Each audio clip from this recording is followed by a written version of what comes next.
Good morning, standby. So, veterano ka sabi mo, ito sagutin mo. Sino nga ba talaga yung totoong nag-robing?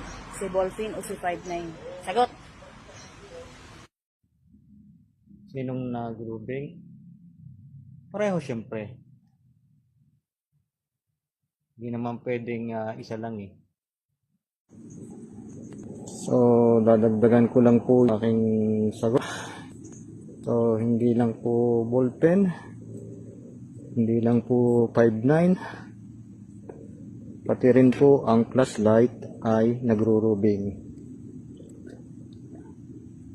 At kasama ang makulit na muning, si Kuratsa. Ang pusang walang pahinga. So, sana po ay nasagot ko ang tanong ni Ka59. Dahil yun po ang totoo. Pag nag-rubing ang ballpen, nagro-rubing ang flashlight. Pati rin si Ka59 at may kabady pa.